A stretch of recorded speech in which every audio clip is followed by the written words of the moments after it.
Hola amigos, hola amigas, hola amigues. Mi nombre es Nahuel Maeso y quiero darles la bienvenida a la primera edición del podcast de Pickup FX. Sí, tranquilos chiques, ya sabía que estaban esperando este podcast donde vamos a hablar con guitarristas, bajistas, productores, productoras, artistas, fabricantes y distintas personas del mundo de la música para que nos cuenten cómo hacen su trabajo. En nuestro primer episodio tenemos un invitado de lujo. Así que vamos ya a presentarlo porque esta charla es una joyita. Jimmy, esa no es la música que iba acá. Hola amiga. Ok, ahora sí. Nacido en mayo del 68 en José C. Paz, Sergio Álvarez es compositor, guitarrista, docente y productor. Inició su carrera a principios de los 90 como guitarrista, compositor y cofundador de Porco, banda con la cual editó 2 discos y ganó el premio en la Bienal de Arte Joven en la categoría rock. Aunque lo que están escuchando es Porco, era bastante más rockera la cosa. Más tarde, en 1998, más exactamente el 14 de diciembre de 1998, fundó junto a Mariana Bianchini una banda con la cual hoy sigue tocando, Panza. Junto a este cuarteto de rock sacó un montón de discos, tantos que hasta a él le cuesta acordarse cuántos son. Tengo que decirlo para dar cuenta cuántos son. El primero, Creación de Plastilina. El segundo, que es Infanticidio. El tercero, que es Nada Rosa. El EP que más presentemos son 4. 5 Pequeños Fracasos. 6 el triple. 7 el rojo. Más el de gris. Serían 8. El rojo, si lo contás como 3, son 10. 11 discos. Así es, 11 discos. Un poquito de música, ¿eh? Y esto recién empieza. Bajo el seudónimo Electro Álvarez lanzó 3 discos: Música para Contestadores, Música para Bailar Llorando y Trilogía de Verano. Y en 2018 su primer disco como Sergio Álvarez, Un lugar solitario llamado Libertad. Como guitarrista participó de distintos grupos y proyectos solistas como Tatrevil, La Mujer Barbuda, Octaphonic, Mariana Bianchini, Marina Bertoldi y Solino Octeto. Y en 2012 fue incluido como uno de los 100 mejores guitarristas argentinos según la revista Rolling Stone. En su rol de productor y arreglador, Sergio Álvarez trabajó con distintos artistas como El Bordo, Mariana Bianchini, con la cual el año pasado ganaron un premio Gardel, La Covacha, The Neil Anthony Collective, La Zurda y Buenos Muchachos. Y como docente, además de haber trabajado en instituciones de renombre como la Escuela de Música Contemporánea, trabaja formando músicos de forma particular desde hace ya 32 años. Sergio Álvarez es un músico único e inclasificable y un pionero en el uso de efectos desde sus comienzos. Mejor escucharlo que intentar definirlo. En la charla que estás por escuchar, hablamos de sus inicios, sus bandas, sus guitarras, efectos y amplis a lo largo del tiempo, de cómo aprendió lo que sabe y grabó sus discos, y cómo la industria local e internacional de la música fue cambiando a lo largo de sus más de 30 años de trayectoria. La idea de esta charla era que dure 30 minutos. Pero, como verán, dura bastante más, porque el primer momento donde se me ocurrió mirar el reloj ya había pasado más de 1 hora. Fue tanta la data que nos dejó, tantos consejos, tantos tips, tanta información, que la realidad es que no pude cortar nada, está completa, escúchenla, disfrútenla y si pueden anoten porque esto es impresionante. Ah, para. Antes, un mensaje de Jimi Hendrix para todos los oyentes. Hola amigos, soy Jimmy. No, Jimmy Page no, Jimi Hendrix. Como habrán visto en nuestro canal de YouTube, reencarné en forma de muñeco en la República Argentina y ahora formo parte de Pickup FX. Los interrumpo un momento para decirles que si les gusta tanto nuestros videos como nuestros podcasts, van a querer seguramente que sigan a lo largo del tiempo y con la calidad que nos identifica. Entonces, para eso necesitamos de su colaboración. En la descripción de este capítulo dejamos unos links para que los que puedan y quieran nos hagan llegar un aporte único a través del Mercado Pago o se suscriban también vía Patreon y reciban beneficios exclusivos.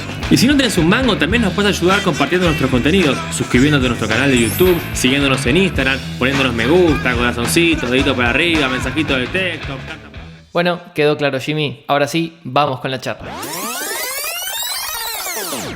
Bueno, bienvenido Sergio, acá a Pickup FX, es un gusto tenerte.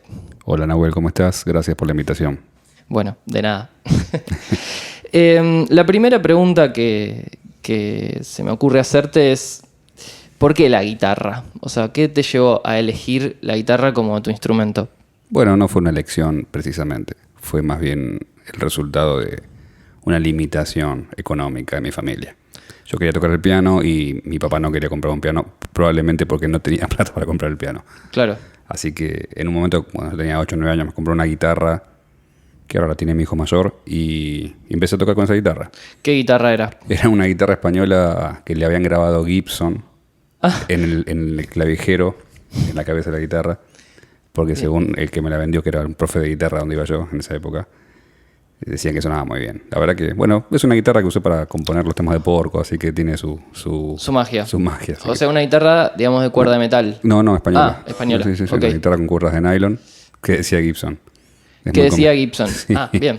Como el logo así grabado en la madera, ¿viste? Exactamente. Esa fue la... Bueno, y después cuando retomé la decisión de tocar un instrumento, había una guitarra en mi casa.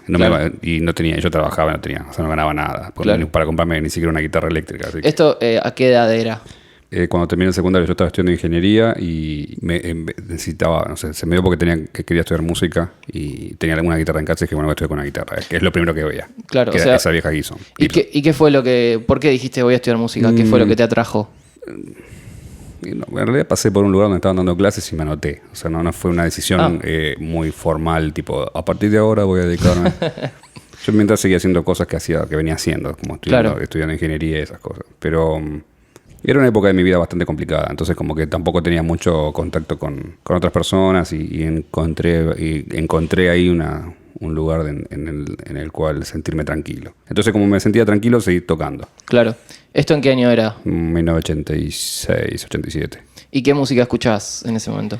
Bueno, toda la música que pasaban por la radio en esa época, que no eran tantas radios, cuando la radio era importante como fenómeno formador de oyentes. Claro.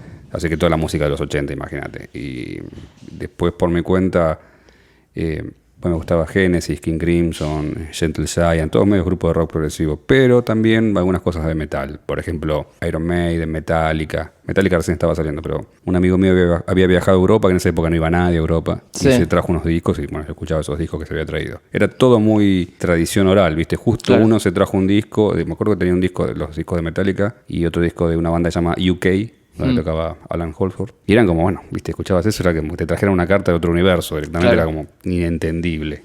Y, o sea, para una persona es muy difícil de imaginárselo, pero claro. Pensar que era información de alguna manera que viajaba a través del espacio y del tiempo para llegar a vos, y vos con una realidad totalmente diferente, más donde yo vivía, que no era San Miguel. Claro. Que comparado, qué sé yo, con la capital, capaz que en ese momento también era hasta todavía más atrasado. ¿Y en qué momento te fuiste a la guitarra eléctrica? Porque digo, en ese momento tenías una guitarra eléctrica. En el 88 eléctrica. Me compré una guitarra eléctrica. 88. Sí, estaba trabajando, ahorré plata y me compré una Fime Stratocaster el 14 de enero del 88. Ahí va. ¿Y de qué trabajabas en ese momento? Era preceptor y arreglaba ventiladores. Mirá, qué buena onda. ¿Y qué, o sea, fue después del secundario que empezaste a trabajar de eso? Sí, yo arreglaba ventiladores desde los 15 años, ponele. Y iba con un amigo, caminábamos por las calles de José C. Paz, tocábamos los timbres de las casas y decía, ¿tiene algún ventilador roto? Algo eléctrico, una plancha para arreglar. ¿Y qué guitarra te compraste? Me compré una Fime Stratocaster negra. Horrible. O sea, yo la recuerdo con cariño, pero era una guitarra, una porquería. ¿Y la seguís teniendo? No, la vendí al año o a los 2 años. Ah, duró poco. Sí, y la enchufaba un equipo que se llama, tenía un grabadorcito de esos con cassettes. El cassette es una cosita donde tiene cinta y una cosa vieja. Para los que no conocen el cassette. Y como no tenía equipo de guitarra, enchufaba la guitarra a la entrada de micrófono del grabador. UNICEF se llamaba. UNICEF. ¿Y digamos, te daba resultados? ¿Sentías que estaba bueno lo que hacías o te parecía que era una cagada, pero era la única opción? Me parecía horrible, pero sonaba como con un poquito de distorsión, porque claro, el parlante se saturaba. Claro. Y era como glorioso. Y, o sea, en ese momento tocabas solo. Todavía no habías... No, claro, en 88 tocaba... Sí, me juntaba a tocar con algunas personas, pero no tenía ningún proyecto armado al principio del 88. Ya a mediados, sí. Tipo en mediados del 88 me compré un equipo valvular que vendían ahí también. Lo fui a comprar a una carpintería industrial que estaba como abandonada. En San Miguel había muchas pequeñas industrias como semi-abandonadas. Claro. Y había un tipo que supuestamente arreglaba televisores y tenía un equipo de guitarra que supuestamente era increíblemente bueno y se lo compré. Que me costó, creo que eran $100 de ese momento. O sea, como si fueran ahora 6.000 pesos. 6.000 pesos. Este momento de la charla en donde estamos hablando. En este momento que puede ser, claro. Pero, o sea que no era caro. Claro. Y tenía unos parlantes gigantes, una cosa que le había armado a alguien, claramente. Y sonaba, los chufamos y sonaba increíble, parecía, viste, como sonaba como los discos. Hermoso. Y se quemó como 15 veces, pateaba 220, era una porquería. ¿Y en qué momento, o sea, empezaste a tocar con otra gente? O sea... Y ahí a mediados del 88 ya empecé a armar, me empecé a juntar con músicos de San Miguel, que iba a recitales y me juntaba, esperaba que terminaran. Claro. Y me acercaba a hablar con alguno de los músicos y decía, che, yo toco la guitarra, estaría bueno si querés juntarte a hacer algo. Era como la forma, era así. De meterte en el medio. Y en ese momento básicamente de acercarte a charlar, ¿viste? Claro. Y o sea, que en ese momento vos siempre estudiaste por tu cuenta, no es que estabas, o sea, en una institución. No, o sea, era... ¿Y cómo conseguías la información en ese momento para formarte? La información de la técnica musical. Claro. Y bueno, por revistas más que nada. Había 2 revistas que yo compraba. Una se llamaba El Musiquero, que terminé escribiendo en esa revista a finales de los 90, y otra es la Guitar Player. Bien. Que algunas llegaban a San Miguel, pero yo lo que hacía era me iba en tren hasta el centro, hasta la calle Florida normalmente. A veces estaban en La Croce, pero si tenías que irte hasta Florida. O sea que era un viajecito. Claro, a comprar la Guitar Player. Claro, y la Guitar Player, la verdad que en esa época era excelente. Hasta los 90, creo que hasta los principios de los meses estuvo muy bien esa revista. Porque tenía información... Que no estaba en otro lado también. No estaba en ningún lado. Sí. Inclusive información que bueno, tampoco se ve en YouTube hoy en día. ¿Viste? Era como cosas mucho... Porque en YouTube también está como atravesado por el tema de los likes y de la gente que ¿cómo se llama? Los suscriptores. Claro. Entonces siempre tenés que... La gente termina haciendo lo que más vende. Claro. Y no lo que es más interesante. La revista en ese sentido era mucho más democrática, la Guitar Player. Claro. Y el musiquero también, ¿no? Claro. Y en ese momento... o sea, vos tenías tu guitarra, tu amplificador y algún efecto. O sea, ¿cuándo? ¿Recordás el momento donde dijiste, che, qué es ese efecto? ¿Cómo o sea, yo ¿conocías pedales? Sí, los veía había una casa de música en San Miguel donde los veía, iba a probarlos todo el tiempo, ¿no? O sea que sabías que estaban ahí. Sí. Yo me acuerdo, como te comentaba hace un rato, de un pedal de DOD que se llamaba Hard Rock Distortion, que tenía... que estaba buenísimo. Yo lo recuerdo como que era glorioso el pedal, ¿viste? Claro. Y que tenía una reverb, me parece, o un delaycito, una cosa así. Algo. Bien. Pero sí, sabía de la existencia de pedales de los efectos, básicamente por un lado, por ver las revistas esta que te comentaba, y bueno, por algunos músicos. En esa época, los pedales que más usaban eran los Boss. Y los veías en recitales, ¿viste? El DD3, por ejemplo, estaba en todos lados. En todos lados. Sí. Y en ese momento, o sea, vos empezaste a tocar con Porco, ¿en qué año? ¿En el 90? Bastante después, en el 92. Después. ¿Y cómo llegaste O sea, bastante después desde mi perspectiva. En ese momento, había visto desde acá apenas unos años. ¿Y o sea, cómo conociste a la gente de Porco? Así como decías de estar yo tocaba en San Miguel, tengo un amigo que después se fue a España, volvió, que lo conocí en el club y con el que hablábamos de música. Fue este que te digo que me trajo los discos de UK y de King Crimson que escuchamos. Que se llama Arnaldo Taurel. Este es un baterista y en San Miguel hay otro músico que se llama Carlos Alonso, que es como una especie de pionero de la música electrónica, improvisada y del indie. De hecho, es uno de los fundadores de la UMI. Bien. Y bueno, yo iba a la casa de esta gente a charlar. O sea, yo me juntaba. Eran bichos raros ellos mismos y yo, bueno, obviamente me sentía identificado, como una alma gemela. Claro. Y en una época empezamos a tocar todos los domingos en la casa de un amigo del secundario. Armamos una banda en un garage y ahí grabábamos, hacíamos experimentos. Grabábamos con 2 micrófonos, con 2 dinámicos que había hecho mi amigo del secundario. ¿Los construyó él? Sí, pidieron. ¿Y en qué plataforma grababan? Grabábamos en casa, o sea, entrábamos un equipo Sansui, una casetera y grabábamos ahí. Bien. Con búmetros, todo, digamos, cinta, básicamente. Sí. De hecho, los primeros loops que los hice ahí porque usaba una casetera de autoestéreo. Entonces grababa cosas, usaba un Moog, habíamos comprado un teclado Moog de estos que se llamaba, no me acuerdo el nombre ahora. Que tenía como un sequencer. Entonces le secuenciábamos algunas cosas, eso lo disparaba en vivo y grababa algunas otras cosas en la casetera del autoestéreo. Sí. Eso lo reproducía por los parlantes del equipo. Después yo tocaba arriba de eso y lo grababa. Claro. O sea, entonces, como eso, hacía una verdad con eso. Como una verdad, claro. Y tengo buenas grabaciones, son bastante desafinadas. Y en ese momento... Pero eran loops con cinta que hacía, pero mucho... Bueno, yo sé que Coleman hacía con cinta abierta, como lo que hacía Brian Eno. Claro. Lo mío era más arcaico, más peronista todavía, con casetera. Y vos en ese momento, digamos, eras consciente de la idea como del loop, o sea, como una herramienta artística, o era bueno. Sí. No, o sea, en ese porque momento escuchaba música usaba... que tenía. Claro, sí. Ya se usaba. O sea, la música, digamos, Robert Fripp había hecho varios discos con eso que estaban muy bien. Claro. De hecho, bueno, los vinilos que venían con unos sobres que tenían mucha información. él explica en uno de esos discos, que no me acuerdo si es God Save the Queen, uno de esos, que cómo usaba, que tenía dos grabadores de cinta abierta conectados con una misma cinta y una consola, digamos. El sistema era bastante... Era como la tecnología de punta del momento, claro. y es fácil de entender también. Claro. Era como al ser analógico era bastante fácil de entender. Y claro. yo venía de un background fuerte técnico. Técnico, que entendía muchas claro, cosas. Claro. Exactamente. ¿Y cuándo fue o sea, cuál fue el primer pedal que conseguiste para, digamos, tenerlo para vos y poder usarlo? Antes que o sea, yo el primer efecto que empecé a usar muchísimo, después del equipo ese valvular, del fiasco del equipo valvular, me compré un equipo argentino que se llamaba Roller, que creo que Bien. existen todavía. Sí, creo que sí. Un roller de 30 watts que tenía un canal clean y un canal con distorsión. A mí me parece que eso era como haber cegado, ¿viste? Claro, Y tener la posibilidad de switchar. Ya tenía dos entre uno. sonidos. Ahí claro, ya tenía dos exactamente. sonidos. Pero además tenía una reverb. Y era buenísima. O sea, como ya con la reverb y eso era como ahí empecé a tener un montón de posibilidades tímbricas. Y Claro. antes que eso, como efecto, antes de volver a tocar la guitarra en forma convencional, durante muchos años, cuando estaba en secundario, tocaba la guitarra de cualquier manera, porque me gustaba hacer como composiciones con ruido. ¿Cómo, Entonces, cómo es pegaba, eso? o sea, le pegaba unas gomitas a la guitarra. Como una guitarra preparada, tipo claro, pero John yo no Cage. sabía que existía John Cage ni la guitarra preparada, ni siquiera el concepto de la preparación. Claro, Le pegaba así con las uñas al puente, un montón de recursos que, bueno, son bastante conocidos hoy en día. claro. O sea que vos Pero ya le son ponías, conclusiones- era como efectos, pero digamos mecánicos. Exacto, ¿no? sí, como que llegué a ese tipo de sonoridades más que en simultáneo, a lo mejor en simultáneo no, pero mucho después que John Cage, pero como desde un lugar de una búsqueda parecida, ¿viste? Claro. Como tratando de componer sin saber música, y digo, bueno, ¿cómo puedo hacer para organizar Claro, esto? y cambiando, digamos, la tímbrica de un instrumento. Exacto, también. sí. Que es básicamente lo que hace digamos, un efecto. Exactamente. Ok. Y después del roller, mientras tenía el roller, el primer pedal que me compré fue un efecto Leslie, se llama efecto Leslie, que es un phaser, Sí. que no me acuerdo la marca, pero era como si te dijera, no sé, una marca argentina, Sonoblack, Sonuclear, no me acuerdo el Claro. nombre, la verdad. Que en ese momento, o sea, fabricaban efectos acá.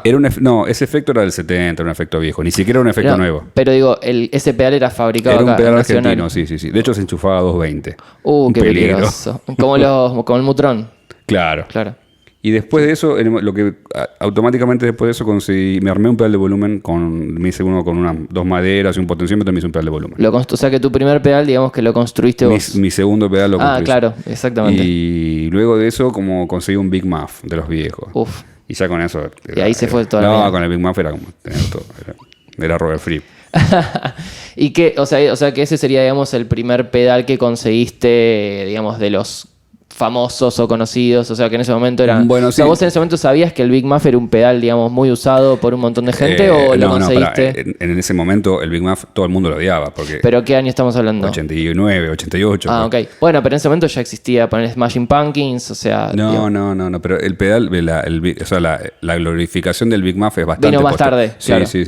Ok. De hecho, vos pensás que en esa época la gente, las Les Paul estaban baratas, porque los mirá. Guns N' Roses no habían explotado todavía. Claro. O sea, Claro. las Les Paul eran guitarras... Jimi Hendrix era cosa de viejos y la Les Paul no las quería nadie. Todo el mundo usaba unos Ibanez horribles. Uf. Claro, es la época de los, digamos, como de los shredders. Exactamente. Claro. Entonces, por ejemplo, una Les Paul en esa época era recontra accesible.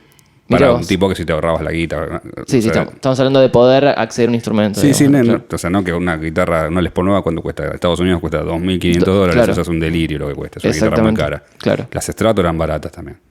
O sea que en ese momento, si vos tocabas algo que no fuese shredder, digamos, era una buena pero opción vos pensás de que términos como monetarios. el mundo era analógico, las cosas tardaban en llegar acá. Entonces en Argentina tampoco había shredders. Claro. Estaba todo el boom, estaba Soda Stereo, digamos. Es como, Cerati era como de otro planeta de alguna manera. Claro. Pero los pedales, los que usaba la gente, la monada, digamos, eran los Boss. Ah, ok, claro. Porque King Crimson, por ejemplo, tenía muchos pedales Boss también En esa época. hasta el 80, o sea, del 81 al 83, pero 86, 87 era como casi lo mismo a nivel Claro. tecnológico todavía. Claro. Bien. Y bueno, entonces, yendo, digamos, más a la época fin de los 80, principio de los 90, ¿vos ya te habías equipado, digamos, de varios pedales o seguías, digamos, con eso, con el pedal de volumen, el Big Muff? O sea, ¿cómo fuiste, digamos, avanzando? Después de eso, lo que primero que tuve después de eso, bueno, después tuve un par de distorsiones, siempre tuve unas distorsiones como cambiantes, pero después de eso recuerdo que me compré o me prestaron un Boss Chorus Ensemble, no me acuerdo qué modelo era, Sí. y un Turbo Overdrive, que ese es un amarillo que está buenísimo. De hecho me lo quiero comprar. Y ese lo usé mucho. Eso fue como empezó a ser como mi overdrive más para tocar cosas un poco más menos. El tema del Big Muff, que para mí en ese momento era como demasiado ruidoso, claro. Demasiado todo, digamos. Claro, y no me servía para hacer solo. O sea, me servía para hacer solo, pero no para el tipo de solos que quería hacer en esa época, al menos. Y una pregunta, ¿vos tocabas en ese momento en alguna banda? No, digamos. Bueno, vos sí, te juntabas... sí, en el 89 yo ya había hecho un grupo que se llamaba Fractura, un grupo de rock instrumental. Y lo tengo. De hecho, tengo algún cassette con eso. Ahí va. ¿Y tocabas con el Muff ahí? No. ¿O ya con el turbo? No, ahí tenía el roller con el foot switch. Que es una, que ya era un lujo. Supuesto. Y ahí él tenía el efecto Leslie y el pedal de volumen nada más. Y bien. tenía creo que un slide también para usaba un slide. Bien. Y después, bueno, los pedales que recuerdo haber tenido después, bueno, una vez se vendió una guitarra, cambié la ¿cómo se llama? La Fime la cambié por una Hondo 2, que es una guitarra coreana. Una Les Paul. Y después al tiempo la vendí para comprarme una Les Paul una Gibson. Pero justo me agarró la hiperinflación y me quedé sin las dos guitarras. O sea, estuve como 6 meses con una guitarra prestada, o un año casi una guitarra prestada, una Hackstrom, que me prestó Marcelo Sorale y Marcelo Braga. Están bien las Hackstrom. Sí, esa la vendí después también, pero bueno, que era llamativa, qué sé yo. En esa época todo lo que ahora se considera vintage e increíble, en esa época era toda una basura. Claro, exactamente. El Big Muff, todo eso, nadie quería un Big Muff. Había que usar un rack ADA, por ejemplo. Mucho más caro, además. Sí, no, todo era mucho más caro. Claro. Pero así que bueno, estuve sin guitarra hasta que realmente laburé y hice trabajos así, cualquier cosa horrorosa para ganar plata, y ahí me pude comprar me compré una Fender, que era una falsa Fender, un mango de guitarra Fender con un cuerpo. Con un cuerpo de otro. Sí, Fender. El mango era una Fender Lead 2. Y también, me compré la Hackstrom primero. Esa fue la que me compré en realidad. Que me habían prestado, la compré. Te la habían dado, claro. Okay. Y equipo, seguía con eso hasta que me compré un Roland Jazz Chorus. Y pedales me compré que te decía, el Chorus y el Overdrive Y después un delay ADA, creo. Y entonces, arrancando, digamos, entrando a los 90, vos, digamos, ahí entrando al mundo porco, digamos. Sí. Como primer banda. Sí, digamos, con cantante. Relevante, con cantante. Antes había estado una banda de música contemporánea.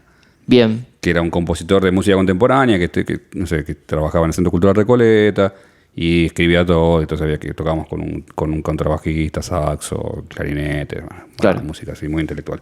Bien. Que estaba muy bueno. Inteligente. Sí. Y poco a poco fue como tu lado más salvaje, más rockero. Como de alguna manera tratando de compensar tanta intelectualidad. Yo decía, quiero una banda de rock para tocar los fines de semana. Bueno, y respondiendo a la pregunta de cómo conocí a la gente de Porco, yo me juntaba los domingos con este pibe que te decía, con Aaron, a grabar. Tocábamos prácticamente en dúo, era guitarra y batería. Bien. Y pusimos un aviso en la revista Segunda Mano, que era una revista que venía con avisos de todo tipo de compra y venta. Sí. Buscando un músico, y nos llamó un pibe que se llamaba Juan Carlos. Y Juan Carlos, nos hicimos amigos, empezamos a tocar con él, hicimos un trío. Y Juan Carlos era viejo con el primario, a la primaria con un pibe que llamaba Gabriel Ferro. Así que de ahí se hizo el link. Escuchamos algunas cosas que había grabado, me gustaba cómo cantaba. Y una vez que me crucé dejamos de tocar por un tiempo, qué sé yo, 6 meses, 7 meses. Y una vez me volví a cruzar con el baterista en la estación de San Miguel. Y le dije, che, hagamos una banda de rock. Veo como los Stones que se encontraron en una estación de tren. Yo tengo los temas, fuimos a tomar un vino en la estación de San Miguel, que era lo más de lo menos en realidad. Y le digo, tengo temas, hablemos con el cantante, con este que vos estás tocando, y con Juan Carlos, y armemos un grupo, ya está. Claro. Y se copó a todos, pero el bajista no quería tocar rock. Así que bueno, no quería tocar rock. Sí, ahí empezó mi problema con los bajistas. Así que no tocó con nosotros. Después llamamos a... ¿Consiguieron otro? Claro, yo llamé a uno que tocaba conmigo en el grupo de música contemporánea. Bien. Sí. ¿Y en ese momento vos ya, digamos, cuál era tu set en ese momento para tocar con Porco? Con Porco yo tocaba casi toda la primera parte de Porco, usaba 2 equipos, un Roland Jazz Chorus y un Marshall Ball State. ¿Y quién transportaba esos 2 equipos? ¿Vos? Yo, claro. A todos lados. Como al día de hoy. No son tan grandes, no usaba un Jazz Chorus 120, era un JC 77, claro, el del medio en realidad. Y después tenía armadas unas tablas, así 2 tablas rectangulares con 2 fuentes, que las fuentes me las armó un amigo, y ahí tenía los pedales pegados con velcro, y tenía el pedal de volumen, un Morley que me compré después. Tenía el chorus, tenía el overdrive, el que te había dicho turbo. antes, el turbo overdrive. Sí. Y tenía un phaser Electro Harmonic, ¿cómo se llama? El molestón. Small Stone. Small Stone. Yo le decía sí, el molestón. Claro, el molestón, yo digo el molestón que... Small Stone tenía claro, ese. sí, del palo de, digamos, grunge. Sí, claro. Y tenía... ¿Qué más tenía? Tenía un delay ADA de O sea 2 que ya segundos. estaba 2 segundos era wow. Lejísimos. Sí, un montón. Y, o sea, en ese momento... Pero, perdón, que hay un DD3 también tenía, ¿no? Tenía 2 delays, el bien. DD3. Y tenía otro Clásico. delay... Big Boy, una marca Big Boy que tenía como, ponerle 400 milisegundos, una cosa así, era rarísimo, era analógico, era horrible, pero me encantaba cómo sonaba. Y ahora, digamos, hablando justamente, viste, de la variedad de marcas, digamos, ¿vos qué valorizás más? Porque ponele, vos tenés... ¿En esa época o ahora? No, en esa época, digamos. En esa época... A lo que podía acceder era lo que valorizaba. Era lo que, Sí, o sí, sea, pero digo, tenía esa cosa de, un pedal de voz es como una reliquia y este Big Boy es una cagada. No, para mí eran todos buenos en esa época. Vos pensás que no tenía plata para comprarme ninguno. Cada vez que llegaba uno era Claro. un esfuerzo. ¿Y ahora qué pensás? Lo mismo. Lo mismo. El que me puedo comprar es el que más me gusta. Sí, Bien. mucho no cambia. Perfecto. ¿Y en ese momento vos eras el único que tenía efectos en la banda? O sea, o el bajista también. Sí, no, yo solo usaba. ¿Vos solo? Sí. Ok. Y había un poco los efectos, como había un guitarrista en esa época que se llamaba Sartén, que Sí. tenía un grupo llamado Sartén System, que yo lo iba a ver siempre. Y lo usaba también 5 o 6 pedales voz y un multiefecto Alesis, Bien. que se llamaba Quadra Verb, uno de esos, o Dual Verb, no me acuerdo cuál tenía él. Y un Jazz Chorus. Así que todo lo que me compré, y tenía un Strato, así que todas las cosas que tenía yo se las iba comprando algo parecido porque me encantaba cómo sonaba. Claro, era como tu referente. Sí, pedal de volumen, todo lo aprendí de él. Claro. Y entonces con Porco, ¿cuánto tiempo tocaste? Más o menos. Del 92 al 98, hasta abril del 98. Y en ese momento, cuando iban a grabar, o sea, cuando fueron a grabar el primer disco de Porco, ¿cómo encaraban la grabación? Bueno, antes de grabar, el primer disco grabamos un demo en Panda, en el 93, con Mario Breuer. Ah, mira. Y con Guido Nissenson. Y ahí Mirá. fue cuando empecé a ver los racks de Eventai, que es donde me enamoré de ese sonido, que todavía era como glorioso, ¿viste? Claro. De hecho, en el demo usé un Crystals, me acuerdo. Mira. Que te lo prestaron ahí. Estaba en el estudio, Claro. o sea, vos lo que hacías era grababas la guitarra, pasabas por ahí, eran todos efectos de rack. Exactamente. Claro. Y esos efectos carísimos que no sé, King Crimson los tenían, claro. así 3 de ellos, ponerle flip, ¿no? O bueno, o Brian May, o Zappa, Claro. toda esa gente, ¿no? Claro. Pero, y lo que hacíamos, ¿en qué sentido? ¿Cómo grabábamos? Perdón. O sea, ¿cómo encaraban la grabación, digamos, en el sentido de, es como ahora, digamos, iban primero las bases, después los overdub, iban todos juntos? O sea, en ese momento... La preproducción era ensayar todos juntos, tener todo funcionando y también que el bajista y el batero puedan tocar juntos, como Bien. para limpiar, viste, la tocada. Y después la grabación tocábamos todos juntos, quedaban las violas. O sea, quedaba todo, Quedaba lo que se tocaste. tocaba la toma que quedaba. ¿Las voces también?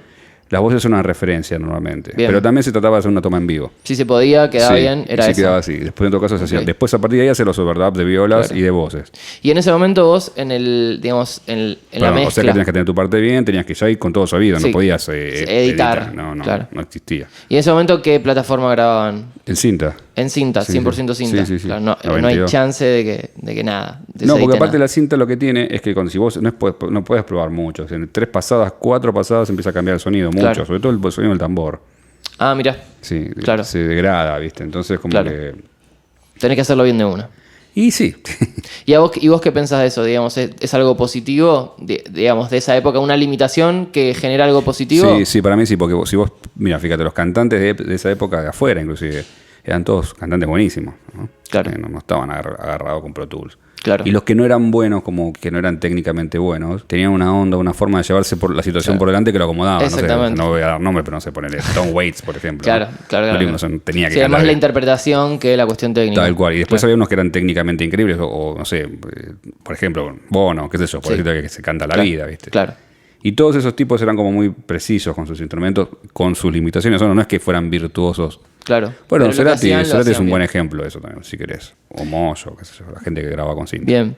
Y en ese momento, cuando salían a tocar, vos con qué, o sea, con el set que dijiste antes, digamos, Ujú. con tus 2 amplis Dos a todos equipos, lados. sí, siempre. De hecho, Bien. siempre lo hago con 2 equipos. Siempre que Bien. Ya desde ese momento era tu... era mi set, sí, porque me gustaba que el sonido viniera de 2 lugares distintos. ¿Y cómo haces que eso, digamos, se llegue al PA? en buenas condiciones. Bueno, no, muchas veces me pasó hasta hace relativamente... o sea, siempre que tuve grupo con cantantes hago con 2 equipos. Bien. Capaz que tocando, laburando, uso un solo equipo. Muchas veces me pasó que obviamente que el PA no es estéreo. Claro, exactamente. Bueno, nada. Básico, claro. No me importa, a mí me gusta cómo suena atrás mío. Yo quiero que me guste a mí, Claro. primero, como Claro. una cosa así psicológica básica. Claro. Si me gusta, probablemente toque mejor que si no me gusta. Claro. ¿Y siempre fuiste el único guitarrista de tus bandas? De mis bandas, sí. De hecho, hubo un intento de hacer un Panza con otro guitarrista, con un amigo, con Buen Chilazo, pero Mira, sí. fracasó no por nosotros, sino porque el bajista de esa época no quería que otro guitarrista. No quería otro más. Sí. Bien, ok. Pero bueno, sí, está bien. O sea, por ahora fue siempre el único guitarrista. Bien. Pero estoy dispuesto a recibir conocer a un alma gemela que quiera Estoy tocar. abierto. Bien, y entonces, ¿cómo fue, digamos, el segundo disco? No, después de vino Porco? el disco de Porco, que ahí nos preparamos más, hicimos más preproducción, grabamos en una porta estudio de 8 canales. Bien. Y hacemos demos ahí y ¿Se escuchaban los ensayos como para ir mejorando? los ensayos directamente los armábamos como para grabar en la porta estudio. O sea, tocábamos, pasábamos con las cosas con metrónomo, lo grabábamos y así Claro. hasta que Ok. nos gustaba más o menos cómo quedaba. ¿Y qué fue, digamos, lo que hizo que en algún momento dejaran de tocar? O sea, ¿por qué se separó la banda? Bueno, es un tema clásico de las bandas. Cuando los resultados no aparecen, viste, las Aparece la individualidades, ansiedad. claro, sí, y se dispersan las voluntades. Pero Claro. el relato mítico que cuenta Gabo es que él se fue, que se quedó sin voz y que dejó el micrófono. Eso no fue tan así, pero bueno, no voy a ponerme acá a rebatir eso. ¿Y a vos cómo, o sea, vos cómo encaraste eso? ¿Dijiste, uy, qué cagada, se fue toda la mierda? ¿O dijiste, bueno, sigo adelante? O sea, ¿cómo encaraste la separación de tu banda? El tema es que yo ya casi desde el 80 al año o sea, el 88 yo ya estaba dando clases de música, Bien. de guitarra.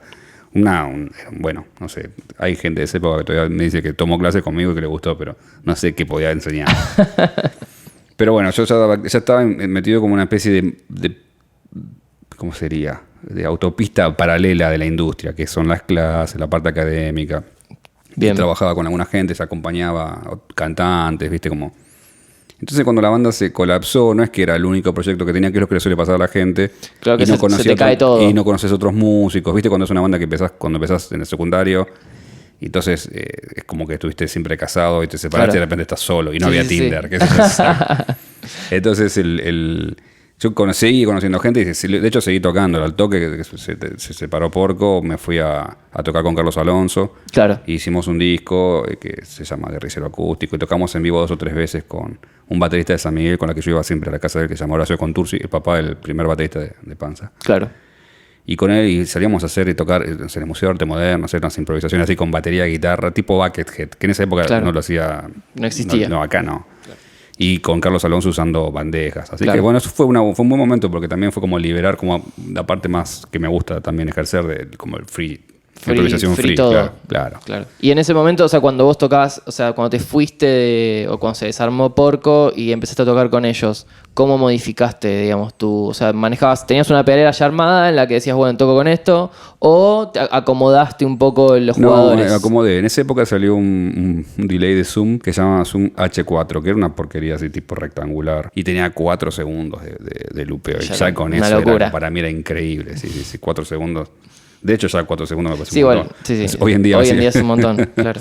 Pero porque hay gente que me dice, no, tiene 1 minuto nada más. 1 minuto, ¿qué hago? ¿Qué? No sé ni qué hacer con tanto tiempo. No sé cuándo vuelve.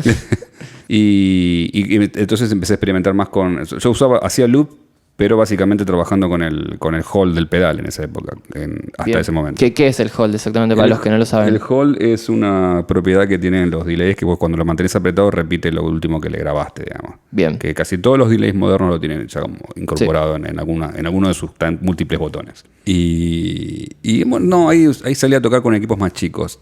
Es como lo que te decía antes, ahí salí a tocar con un solo equipo. Como que te achicaste un Claro, poco para sí. poder, digamos, hacer lo que pintara en ese momento. O sea, bueno, era una banda establecida. Exacto, claro. Ok. Sí. ¿Y cómo empieza Panza? Estaba armando un grupo de esa fusión, yo en esa época, con un bajista que terminó siendo el primer bajista de Panza, Martín de la Halle. Y insistía en hacer una banda de rock, ¿viste? Yo digo, no, justo el mismo año que te me va, porque ya está, no quiero tocar más. Quiero hacer música instrumental, quería dedicarme a ser un músico de ver serio, ¿viste? No tocar rock. Y me salió mal, porque me dice, bueno, hagamos una otra. Digo, bueno, yo conozco una cantante que la vi en un show, les compré unos discos, charlé con ella, tenemos buena onda. Habíamos tocado con Porco, con Hipnótico. Que era la banda de Mariana. De Mariana, claro. Entonces digo, si está disponible y tiene ganas de hacer algo, sí, si no, no. Porque lo vi y me gustaba. Porque para tener una banda de rock, para mí tenés que tener dos cosas: un buen batero y un buen cantante. Bien. El resto es irrelevante. Y conseguí un buen batero y me faltaba tener un buen cantante. Un buen cantante. O una buena yo cantante. cuando armé Porco, lo armé porque me había gustado cómo cantaba Gabo, ¿no? Y yo puse la música a la disposición de la banda, pero tenía una idea clara de qué quería en vivo. Bien. Vos tenías una idea muy clara de lo que querías, digamos, vos componías los temas, ¿cómo era? Sí. Yo componía la música y Gabriel hacía las letras. Okay. Y yo tenía una idea bien clara de la estética que quería, de choque, todo eso lo tenía súper claro. Claro. Y con Panza también. Pero decía, bueno, tiene que ser. Yo no quiero hacer una banda con un tipo. Bueno, que tiene que ser que cante una mina y que sea buena. Y si no, no. Si no, que no voy a andar buscando cantante a ver qué onda. Porque claro. Un poco lo que tuve la suerte, a diferencia de otra gente, que no es que armé bandas y después tuve que buscar a los músicos. Yo armé las bandas en función de los músicos, que me gustaban. Claro, que te gustaban lo que había. Claro, que me parecía que valía la pena hacer música con esa gente. Bien. Y la llamé a Mariana, me atendió, justo ella, no sabía ni quién. Yo llamé a uno de los números que estaba ahí y le dije, che, nos podemos juntar a tocar, estamos armando una banda. Bueno, dale, sí, juntamos el 14 de diciembre del 1998 y ahí arrancamos con la banda. Bien, 1998. Bien. Hace 21 años. Sí. ¿Y vos en ese momento con qué guitarra seguías teniendo la que te habías Ahí ya comprado? tenía la Fender Lead 2. Claro, esa. Sí. Y la Haptron la había vendido, creo que en esa época, para pagar algún demo. Creo que el Roller lo vendí para pagar cosas del primer disco. Sí, pero me empecé en ese momento a todo lo que compraba lo vendía al rato. Y cuando arrancaron con Panza y vos empezaste a componer los temas, o sea, vos a la hora de encarar esa composición en ese momento, vos componías con la viola, componías con los efectos, componías, o sea, con una criolla y después te ibas pensabas en la banda, o sea, ¿cómo era ese proceso? Es una mezcla de todo eso en realidad. A veces unas cosas las hacía tocando con la banda, zapando con la banda, y otras cosas las hacía ya como las llevaba de mi casa. Algunas con la criolla, algunos temas, otros con la eléctrica. Bien. No necesariamente. ¿Y los arreglos los armabas vos? O sea, vos un poco dirigías la cuestión musical. Sí. Ok. Sí.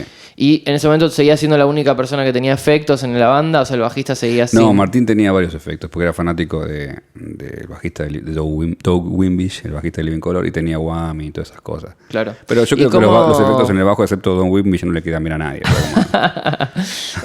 ¿Y cómo era convivir justamente con un bajista que también de golpe te disparaba una octava, te ponía un delay, te ponía un chorus? No había mucho problema. Estaba bien, sí.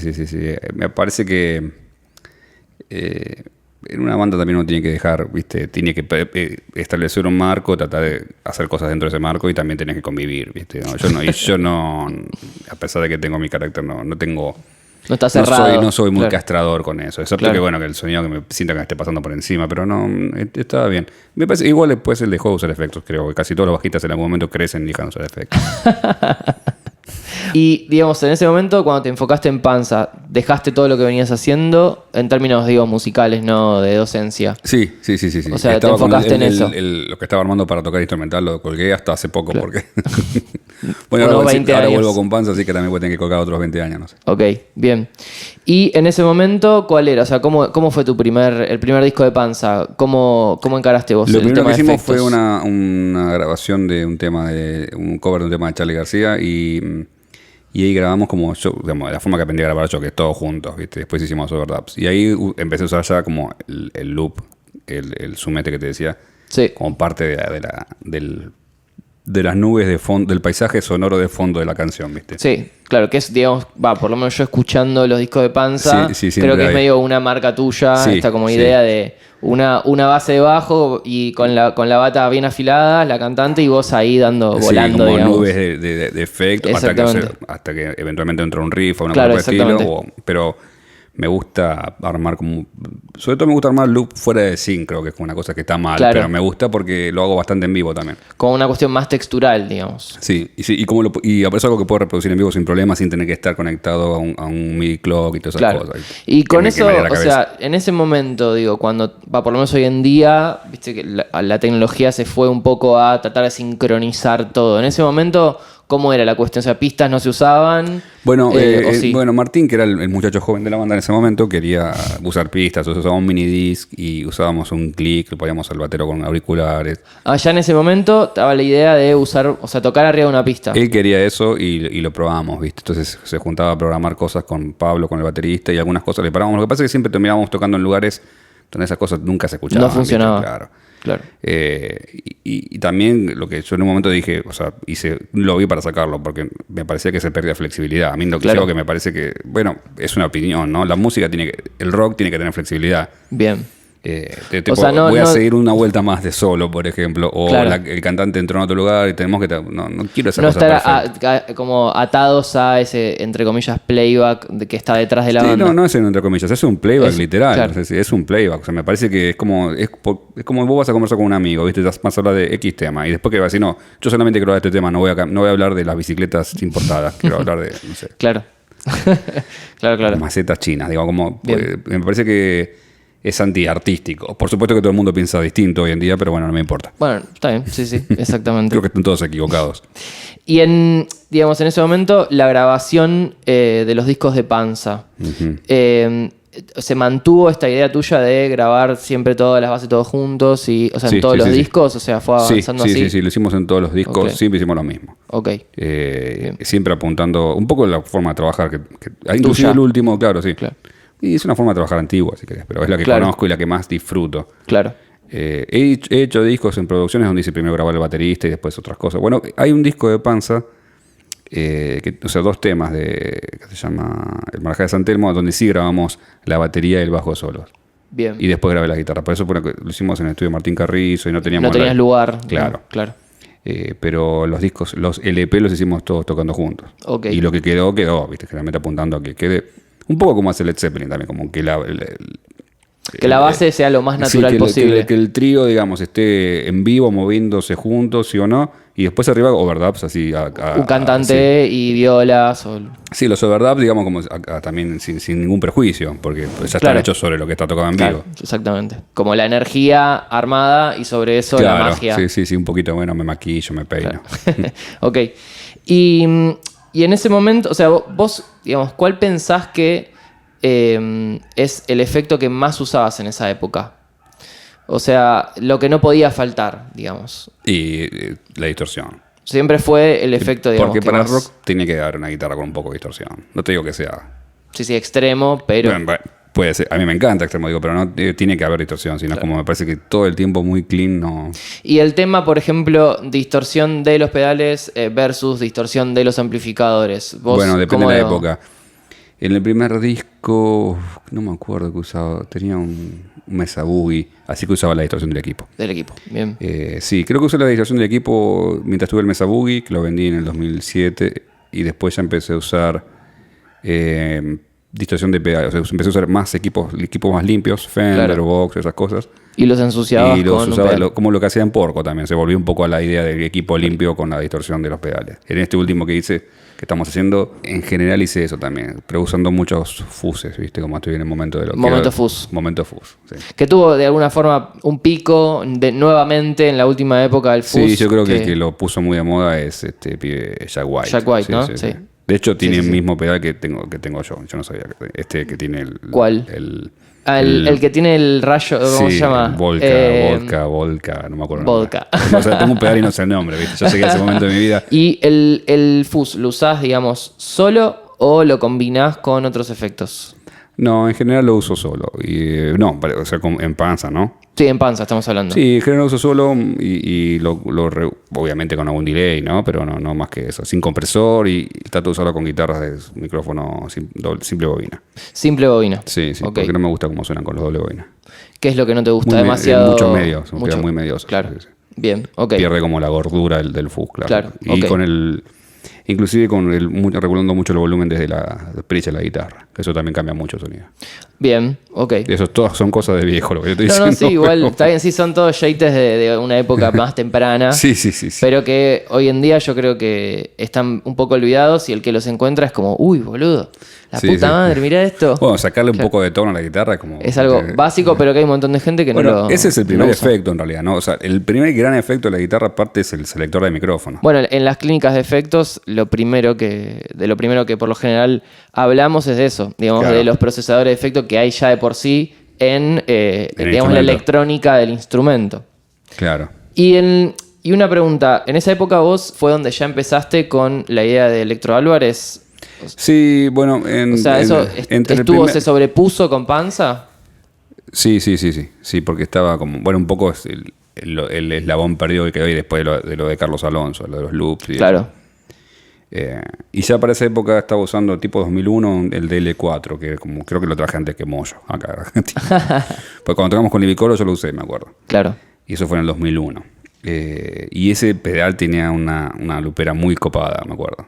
8 segundos creo que tenía máximo, ¿no? De grabación. Mira, creo que, no me acuerdo el número exacto, pero tenía 24 segundos en la mitad de velocidad. Era como claro, era un montón, sí, cuando lo divías, y el claro. sonido era muy lindo, estaba muy bien. Y yo lo hice, bueno, mi primer disco solista lo hice todo con ese pedal, básicamente. Claro. Eso y con una portaestudio digital. O sea, grababa loop, jugaba con eso. Claro. O sea que el loop Me siempre parece. fue como algo, digamos, Sí, inherente. misteriosamente el loop es algo que siempre estuvo en mi vida, Claro. digamos, como la repetición. También Ok. la repetición de errores en la vida. Bueno, sí, casi una metáfora. Vale, o no.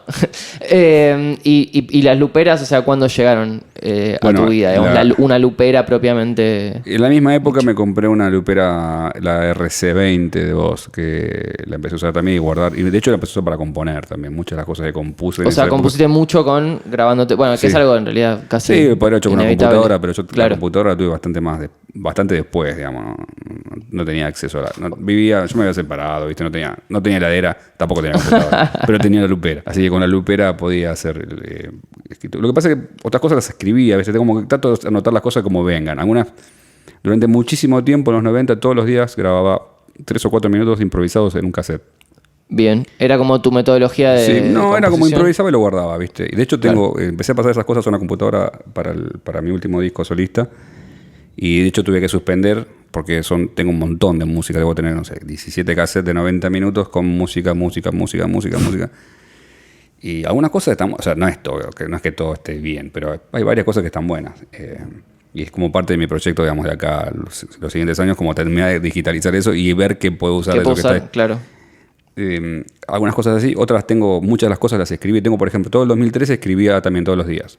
Entonces tengo como, la otra vez estuve revisando porque tuve que dar una clínica en Córdoba y encontré una carpeta con cosas y algunas estaban buenísimas. Digo, yo, esto está buenísimo. A ver, como había dejado, digamos, Claro, sí, un montón de muertos ahí dando vueltas. En cada época tengo como distintas formas de escribirlo. Para lo último de Panza me propuse no agarrar nada de lo viejo, nada. Y solo hacer cosas de ahora. Sí, y como muy intuitivas, no quería, o sea, traté de siempre estar buscando la inspiración. Y después, una vez que tenía la idea que me gustaba, sí trabajarla más, como con más oficio, si querés. Pero no decir, bueno, voy a hacer algo que no tenga primero o cuarto, no ponerme esas cosas, esos tecnicismos. Simplemente digo, bueno, hacer lo que pinte. Bueno, una banda de rock. Dije, ok, esto es una banda de rock, me pongo a tocar la guitarra, a ver si se me ocurre alguna idea que tenga que ver con el rock y lo que me parecía que puede ser rock, ahí adentro. Claro. Y cuando vos encarabas, por ejemplo, hoy en día un proyecto menos rockero y un proyecto más rockero, ¿cuál, si vos tuvieses que, digamos, así de movida decir, bueno, estos efectos los uso para un proyecto más rockero y esos efectos los uso para un proyecto, no sé, ya fusión, o por ejemplo, no sé, como un ejemplo algo, no sé si Octaphonic, cuando tocaste con Octaphonic era algo no rockero, digamos, en ese momento. Era rockero. Ya era rockero. Sí, o sea, nunca dejó de ser rockero. No, cuando tocaba con el octeto de Sorín, a lo mejor ahí usaba una distorsión nada más y un delay. Y chau. Sí. O sea, no te metías mucho en el mundo de los efectos. No porque bueno, un poco me pedía, pero yo ahí tenía como una rebeldía contra el líder, que es, estaban todos los caños y el piano, y ahí no hay mucho espacio. No hay espacio para la guitarra. Para mí no. Claro. Al menos por cómo estaban dadas las condiciones de tocar. De ese grupo. Tocábamos mucho en ese grupo, sí, tocábamos mucho en ¿cómo se llama este lugar? En Boris. Claro. O sea, ahí sonaba bien, pero tampoco podía hacer muchas cosas. Como, básicamente se entendía que cualquier cosa que hiciera que fuera en ese plano era molestar, ¿viste? Claro. Claro, claro. Así que... O sea, te encontrabas en tu lugar.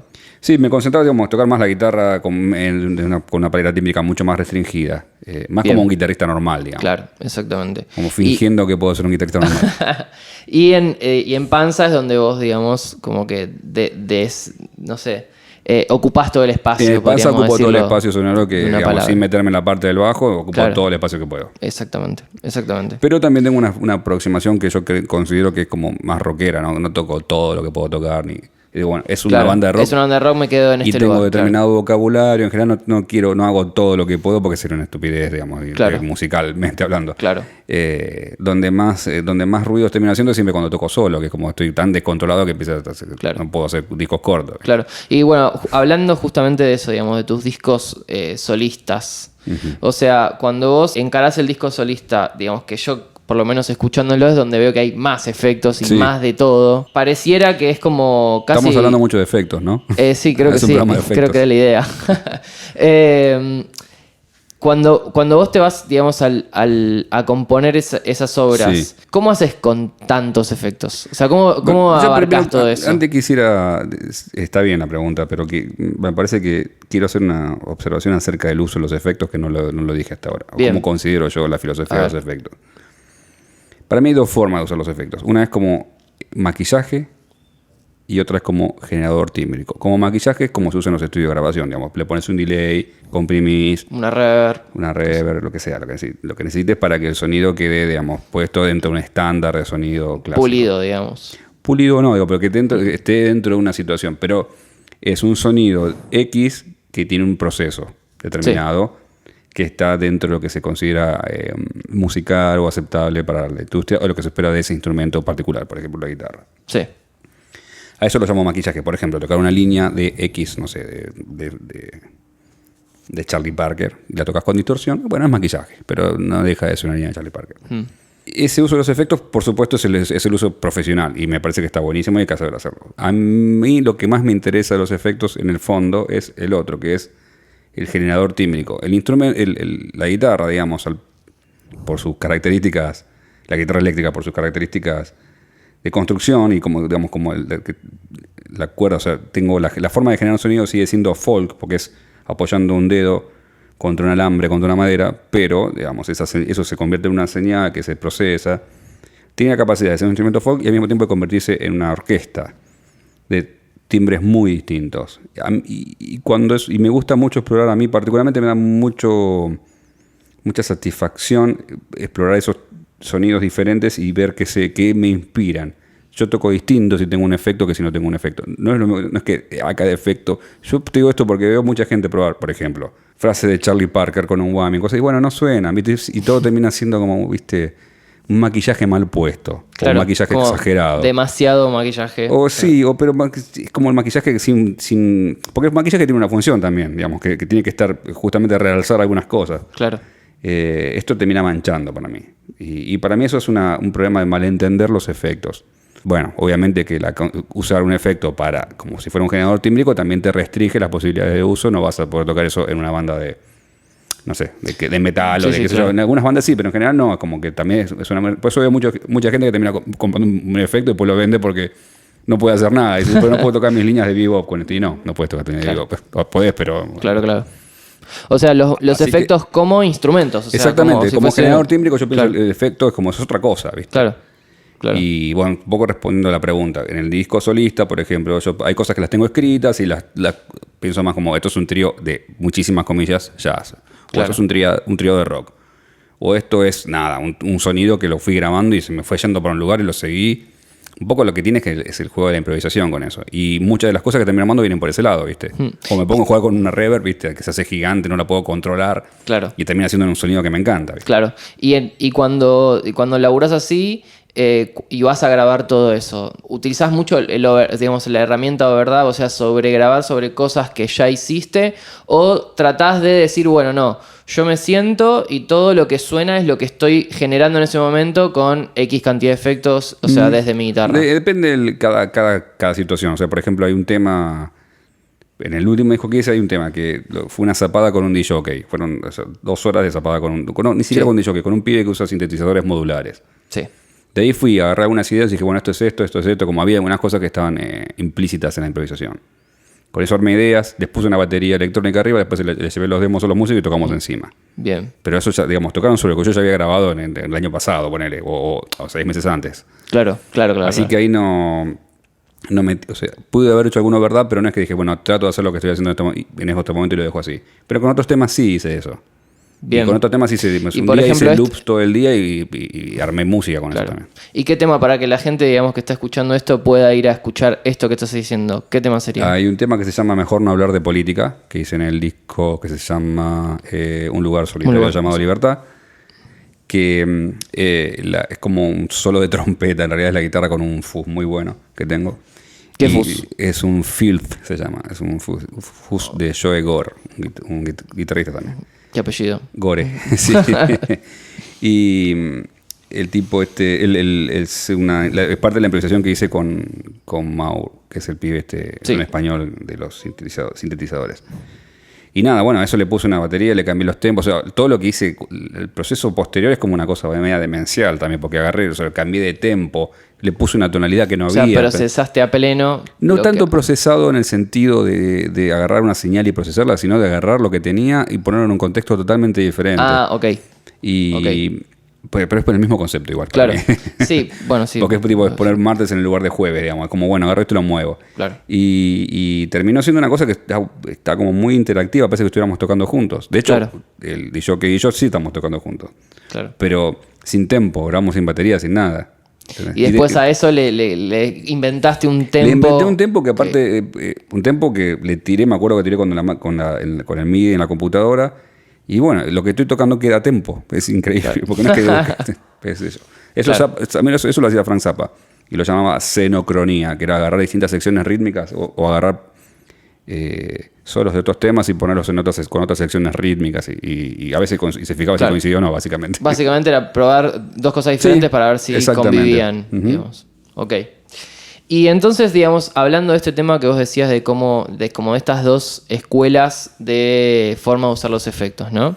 O sea, la escuela... Yo creo que lo veo más como dos approaches. Dos aproximaciones, digamos. Sí. La aproximación, digamos, más del maquillaje y más desde como un instrumento. Sí, bueno, por ejemplo, como en Octaphonic, eso yo de ahí iba más como el approach de maquillaje. Digamos, claro, ¿no? Sí. Y digo, cuando, por ejemplo, alguien que capaz está escuchando esto y está como arrancando en el mundo de los efectos, dice, bueno, ¿por dónde empiezo? O sea, ¿vos qué recomendarías? O sea, ¿qué camino te parece que es el como más simple? En realidad no es el mejor, me parece, es una boludez decirlo, pero digo, el camino que es como más didáctico a la hora de encarar los efectos para poder, digamos, aprender cómo funcionan. O sea, ¿por dónde arrancarías? Igual alguien que dice, che, no tengo ningún efecto. Y la verdad es que no es que tengo claro qué es lo que me tengo que comprar o qué es lo que necesito, o no tiene idea de cómo llegar a ese sonido que escucha en un disco. Digo, ¿vos qué le recomendarías a esa persona? No, lo primero es casi como una respuesta de audio perceptiva. O sea, que escuche música y que vea que si le gusta la guitarra o algún instrumento, qué es lo que sucede a nivel tímbrico, para ver cómo quiere, no sé, cómo llegar a ese sonido. Primero eso, digamos, el uso de efectos está supeditado a una forma de percibir de cada usuario, digamos. Para mí, por eso, como cuando me indigno cuando me dicen, no, este pedal que es mejor, no es mejor. Es lo que a vos te gusta. Pero en principio es como, hay que volver a lo clásico, que es el entrenamiento auditivo. ¿Qué te gusta de tal guitarrista? ¿Por qué te gusta? O sea, un poco buscar la relación causa-efecto. Por ejemplo, me gusta Jess Beck porque las notas son como fluidas. Bueno, es probable porque te guste porque usa muchas estiradas y la palanca y un poquito de distorsión hermosa. Bueno, y ella es Beck. Bueno, entonces capaz que tendrías que, si te gusta eso, conseguirte un estrato y una palanca y aprender a usar la palanca. Un poco en función de eso. Es más como, yo lo que considero como una búsqueda artística, no industrial. Exactamente. Si a alguien le gusta, no sé, por ejemplo, si alguien no sabe qué hacer, bueno, primero, por ejemplo, una cosa que no solemos olvidar es que la guitarra eléctrica es medio instrumento. La otra mitad es el equipo. Bien. Entonces, un poco volviendo a lo del roller y la reverb y la distorsión. Aprender a usar el equipo, la guitarra con el equipo, dedicarle todos los días 10 minutos a usar un amplificador, es una actividad sumamente positiva para no sé si para los vecinos, pero para el que la usa, porque vos, por ejemplo, hay puntos donde los equipos se acoplan o no, y como controlar el equipo. Yo, por ejemplo, puedo hacer sin el sustainer y todas las porquerías que uso. Yo con un equipo solo puedo hacer mucho ruido todavía, porque no lo digo mira, yo puedo hacer esto, es como me divierte todavía. Porque lo experimentaste y claro, y agarrar un amplificador y ponerlo en su punto de límite y ver dónde, si me muevo lo hago acoplar o no, o qué tipo de sonidos hace. Una vez hablando con David Thorne, el tipo decía también, bueno, hay que tocar con el equipo y practicar usar el amplificador. Entonces, el primer gran efecto yo creo que es el amplificador, que sea, el que fuere. Si es valvular, si es transistorizado, si es digital, no sé, como ver qué pasa cuando uno opera sobre el amplificador. A nivel didáctico, por otro lado, me parece que lo que no hace mal tratar de entender cómo funciona físicamente los procesadores, qué es lo que hacen. Exactamente. Mínimamente tener una idea de qué es una onda, qué pasa con la onda, qué es una señal, cómo se modifica, aunque sea un diagrama de bloque. En los 80, por ejemplo, los manuales venían con diagramas de bloque, o sea, sí. Era como mucho más, había como más esperanzas puestas en la humanidad.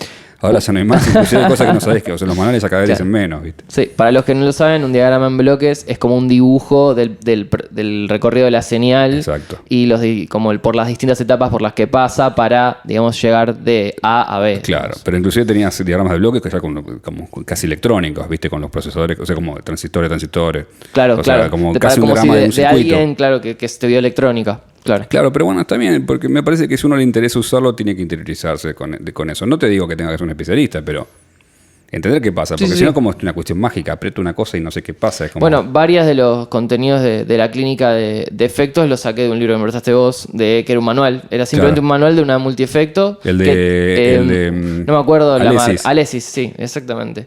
Que de hecho de ahí hubo un montón de efectos que yo no sabía exactamente cómo eran, que cuando leí ese manual fue como, claro, es una estupidez. O sea, sí, está buenísimo. Como ves el dibujo y decís, claro, y de hecho es el mismo dibujo que hago en el pizarrón cuando la gente, digamos, viene a las clínicas, y que de hecho es como, miren, esto lo saqué de un manual. O sea, pasa que, bueno, yo de hecho recomiendo, lean los manuales, o sea, hay mucha data, y es verdad que en los manuales cada vez hay menos data también. Sí, te los puedes bajar, pero ahora tenés que como pedir la información a la fábrica y como otro proceso. Exactamente, ¿sí? Bien. Y hablando, o sea, de este tema de los amplificadores, que vos decís, bueno, usar el amplificador, aprender a usarlo, ¿Qué pensás vos de esta nueva etapa de la simulación de amplificadores? Digamos que esto está como sacando el amplificador como un objeto y completamente necesario para un guitarrista. Digo, capaz un pibe existe el amplificador no como objeto, pero sí como representación numérica de ese objeto en un software. Exactamente. Entonces, que tampoco es algo tan nuevo, ¿no? O sea, las representaciones numéricas son de la época de la Guerra Fría, digamos. Es una cosa que hicieron los militares para calcular cómo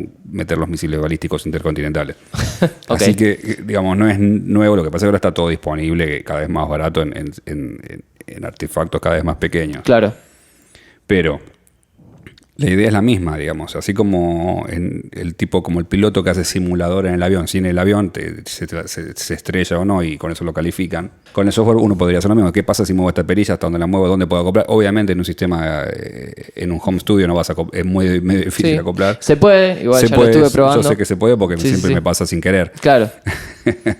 Pero sí, se puede. El proceso es el mismo. Es como para aprender a usar un software, básicamente. Claro.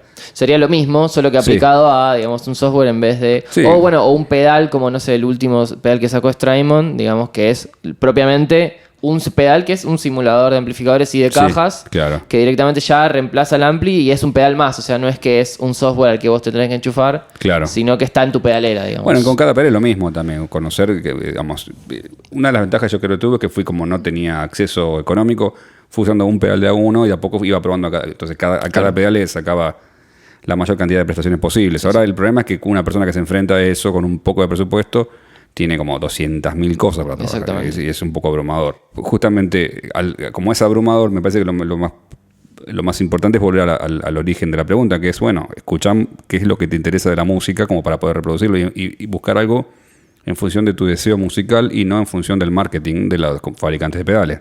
Claro, exactamente. Que no es que esté mal, ¿no? Pero bueno, yo compro todo también.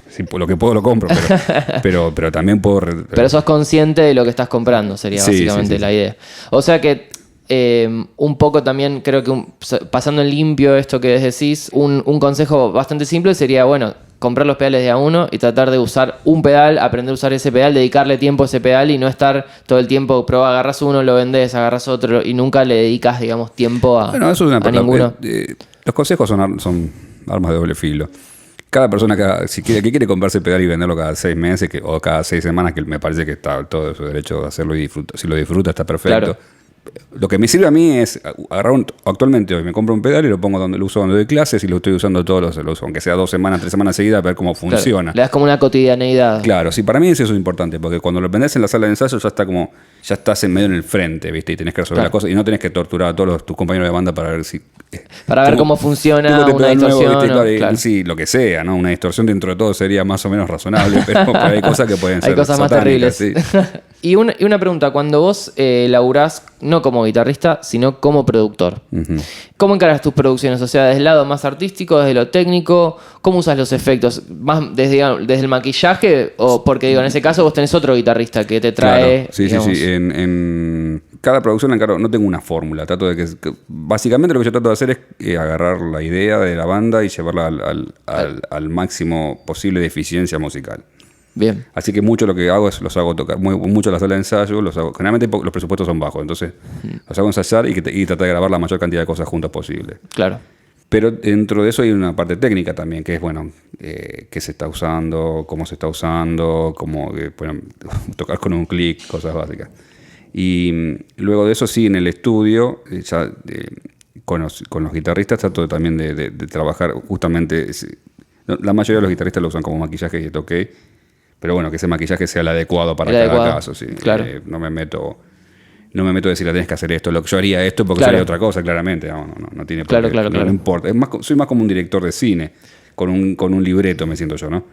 Con una cosa que tengo que hacer. O como un psicólogo, no tanto como qué es lo que yo haría como artista. O sea, vos escuchás el artista lo que te proponen y vos tratás de el objetivo que ellos tienen, llevarlo a cabo. Yo trato de maximizar su objetivo, su deseo, si querés. Ok.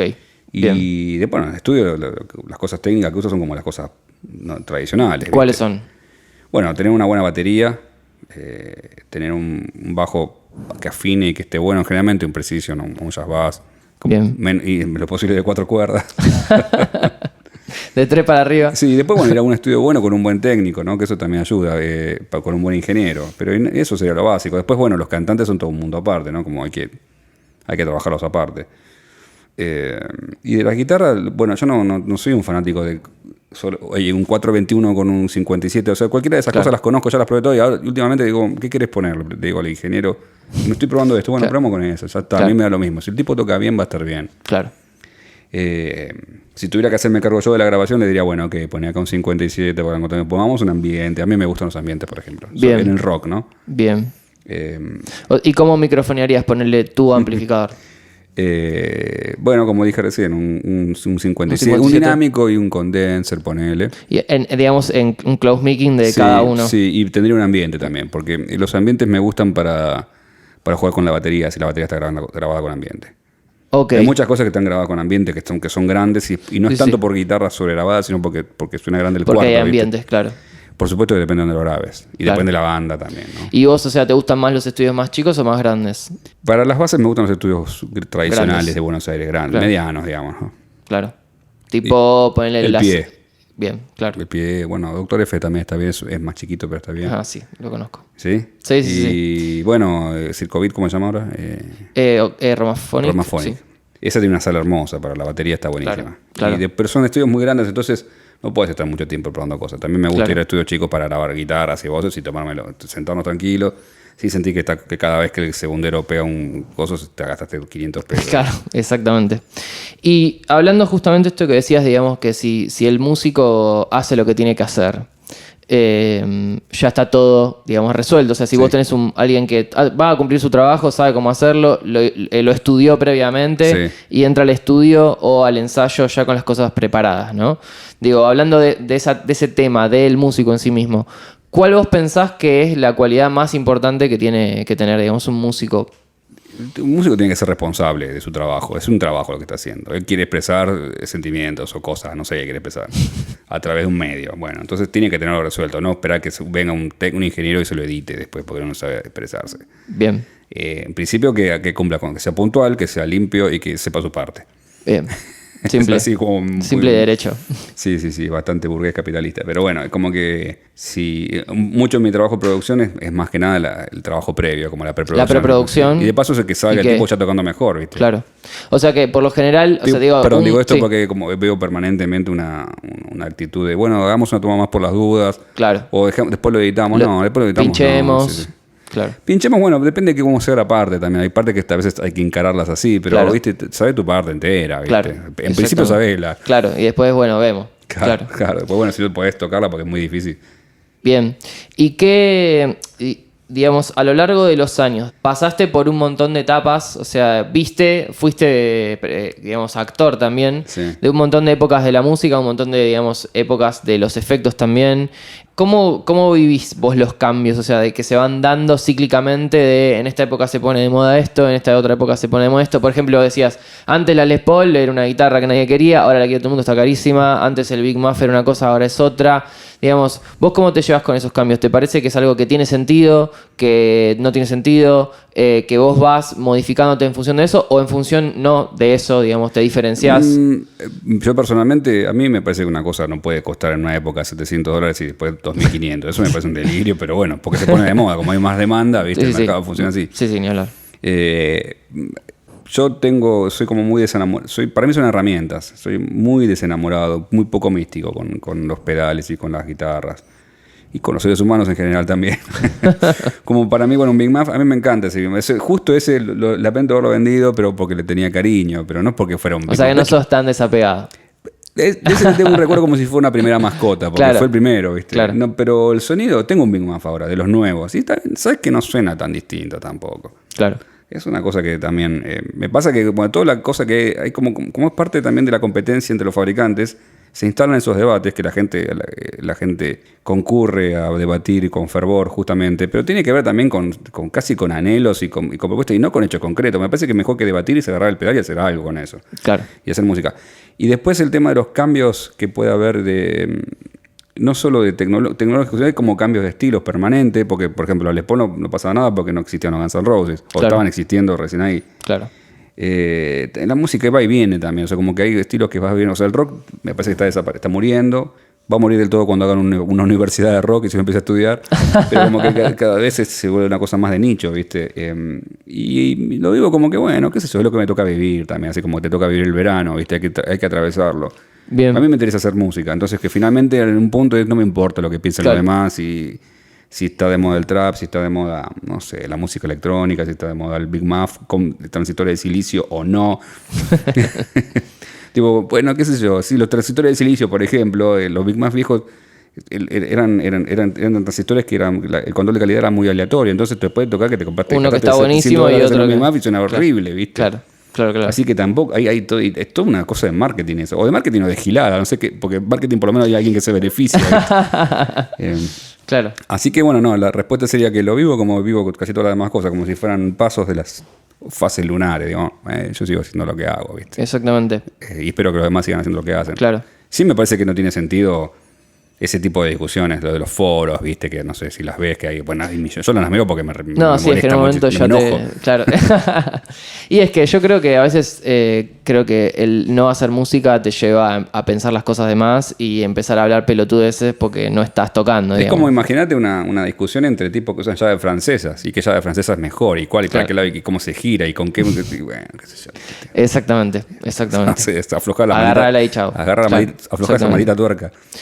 Y entonces, digamos, hablando justamente de esto, del movimiento de la música a lo largo del tiempo, en este momento, o sea, actualmente, ¿vos en qué situación te encontrás? Yo estoy haciendo un disco de Panza, la banda, yo me fui de la banda en el 2014, les dije que sigan con otro guitarrista, no siguieron, entonces como que la banda quedó en estado de tipo Walt Disney, ¿viste? De suspensión. Tipo vegetativo congelado. Claro.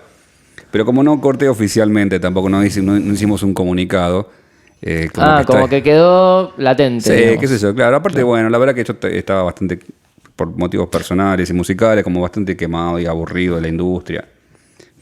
¿Cómo te llevas con la industria? Bueno, tengo una relación con la industria. Y la es industria inevitable. tiene una relación conmigo también, pero bueno, soy como un artesano de Villa Gesell al lado de la industria. Soy a la industria lo que un artesano de Villa Gesell es a la fabricación de automóviles, digamos. ¿Pero por qué? ¿Por lo border? ¿Por la producción? Por lo border. Yo soy un proveedor de la industria, digamos, proveo servicios educativos o guitarrísticos a determinados artistas. Claro.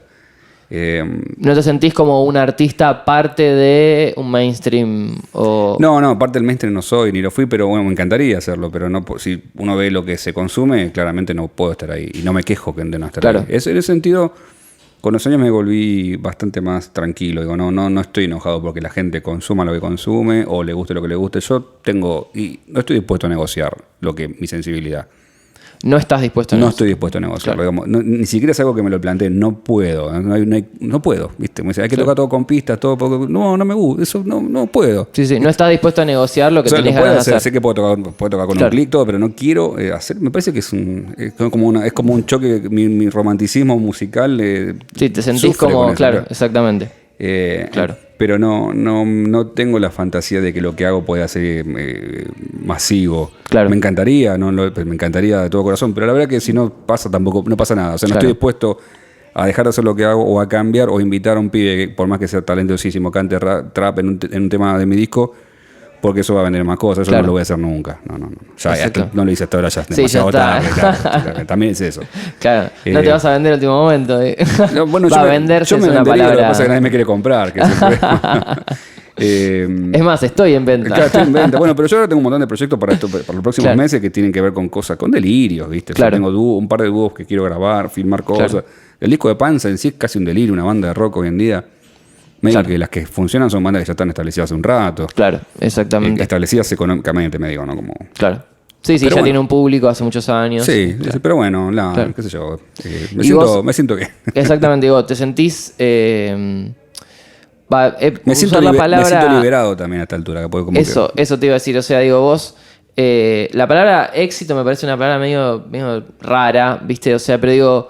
Si el éxito fuese hacer lo que uno tenía ganas de hacer, digo, vos te sentís una persona exitosa, te sentís que estás, digamos, contento por decir, bueno, yo prioricé, digamos, lo que yo tenía ganas de hacer y no, digamos, ser parte de una industria que no sabemos bien qué es lo que te va a dar tampoco y por cuánto tiempo. Sí, yo en ese sentido sí me siento exitoso. Yo trabajo toco la guitarra en grabaciones, haciendo discos, en producciones, me pagan por eso, me pagan por enseñar, por hablar de guitarra. Me encanta lo que hago y me gustaría ganar más nada más, pero no sé si mucho más tampoco. Claro. No quiero ser... Yo veo, por ejemplo, colegas que están en la industria, colegas con grupos trabajando dentro de la industria y veo lo que sufren, lo que tienen que hacer, todo eso. Y yo no estoy dispuesto a hacerlo, aparte no me da la personalidad, yo me voy a agarrar piñas, no es que no sirvo para eso. O gente que está permanentemente posteando su vida y como, claro, viste... No tenés contenidos todo el tiempo. Yo genero mucho contenido, pero no podés estar subiendo todo el tiempo que bueno, digamos, si haces un raconto, yo que ahora estuve investigándote un poco, haces un raconto de todas las producciones de CIS, es una locura la cantidad de música generada. Pero si hubiera estado todo el tiempo subiendo cosas a Instagram, no lo hubiera hecho. Exactamente, digo. Que eso es un poco una paradoja. Una paradoja de hoy en día, digamos, que lo que importa es generar contenido, pero que es un contenido diario, pero que a la vez eso te quita el tiempo para generar un contenido pero, bueno, con otro vuelo, digamos. Yo veo otros colegas que están en eso y los respeto y entiendo, porque no soy necio, yo entiendo que necesitas moverlo, pero al mismo tiempo digo, eso es una esclavitud, yo no quiero ser un esclavo, para eso voy a trabajar al coto. Claro. Digo, y lo que tiene bueno que me termino mi turno de coto y me voy, ya está, soy libre, y te chupo me voy a vivir, claro, que se muera. No tengo que estar posteando, acá estoy remarcando precio, ¿viste? Claro. Eso me parece llamativo, pero bueno, es uno de los signos de la modernidad también, qué sé yo. Pero bueno, sí, yo me siento cómodo y en ese sentido me considero una persona exitosa. Bien. Entonces, volviendo a lo que te había preguntado antes, en este momento, ¿qué es lo que estás haciendo? El título de la nota es Soy una persona exitosa. Sí, lo voy a poner, obvio. Ya tengo el título, eso es lo que estaba buscando. No, estoy cansado de que las mujeres se me tiren encima. El subtítulo. No, igual ya tengo el título pensado de este podcast desde antes. Bueno, ok. Después te lo digo. ¿Del podcast? Del podcast. De este capítulo. Este podcast. Ok, perfecto. Sí. Pero me habéis visto una pregunta o sea, ¿cuál es tu situación actual? Digamos, ¿qué es lo que estás haciendo? Bueno, que es de mi vida musical en este momento. Sí, claro. Estoy estudiando. ¿Qué estás estudiando? Estoy estudiando, esto no sé si tendría que decirlo al aire. Portugués. No, portugués no, alemán. Estoy estudiando, estoy tocando cosas de jazz. Volví un poco a eso, solo en mi casa, ¿no? Puntualmente estoy tocando todo. Ahora tengo otro título, Sergio Álvarez. Estoy tocando cosas de jazz. No sé si debería decirlo. Bueno, técnicamente estoy viendo cosas muy puntuales con las tríadas y enlaces y resoluciones, cosas muy de nerd que me divierten. Bien. Eso por un lado. Y bueno, estoy con el disco de Panza en este momento produciendo eso, que también... ¿En qué situación están ahora? El disco de Panza en este momento estamos terminando de grabar las sobregrabaciones de guitarra, hacer eso. Y me Bien. quedan hacer las voces nada más. El disco lo grabé sin clic. Sin clic no, de 15 temas hice 8 temas sin clic, 7 con clic. Y lo grabamos todo en vivo. Muchas cosas de las guitarras, casi todas las que están en el estudio quedaron, incluyendo los solos. Y otras cosas le metí. De cosas que grabaste en vivo. En decís. vivo en el estudio, sí. Okay. Sí. Así que estoy contento con eso. La música que está buena me parece que es como fresca, justamente un poco por lo que te comenté antes. Porque de que me propuse... ¿se liberaron de la esclavitud de click o por qué? No, porque me propuse hacer música sin intelectualizar, sin ponerme a pensar demasiado, ¿viste? Eso, bueno, y además tengo un trío, estuve tocando este año todos los miércoles con una hora y pico en un pub del centro. ¿En Colombo? En Casa Colombo. Y hice como 16 shows con eso. Y eso lo voy a grabar ahora, voy a filmarlo. Tengo un presupuesto para filmarlo en algún momento, pero quiero terminar primero de Panza, ¿viste? Claro. Y eso fue muy divertido también. Armé un trío ahí con Julián Montes y con Santiago Hernández en batería, Julián en bajo. Sí. Y con mucha libertad, o sea, por ejemplo, que por momentos, bueno, Julián toca con Catriel y rapea, sabe rapear bien, o hacer freestyle, no sé cómo le dicen. Entonces estamos en el medio de una cosa y le digo, bueno, ahora freestyle, y freestylea, y Santiago sabe con Acol, viste, que es el solfeo rítmico de la India, entonces, bueno, con Acol. Que se mezclan un montón de... Se mezclan un montón, es muy divertido y no tiene ningún sentido y me parece genial. Y bueno, así que... Eso me puso, digamos, en una buena disposición para tocar en vivo. Y estoy viendo eso, bueno, y después cosas que sigo estudiando, otras cosas rítmicas, que estoy estudiando mucho eso también, temas de fraseo y la división, cómo hacerlos mejorarlos, básicamente. Bien.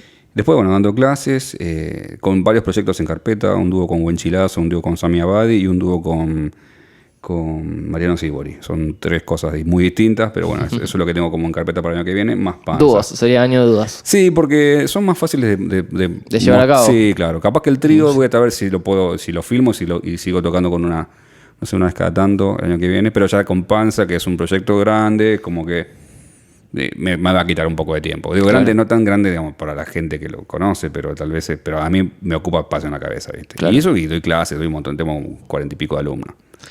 Porque sí, tengo gente que va una vez por semana, gente que va cada 15 días, tengo cursos por WhatsApp. Hay un poco de todo. Sí, estoy tratando de... Y bueno, sí, tengo hijos en edad escolar, y aparte tengo producciones pendientes, como laburo tengo, por suerte. Bueno, creo que... Hablamos mucho, ¿no? Bueno, te agradezco mucho por haber sido parte de este primer podcast de Pick Up FX. Muchas gracias, un honor haber sido el primero. Espero que haya muchos más.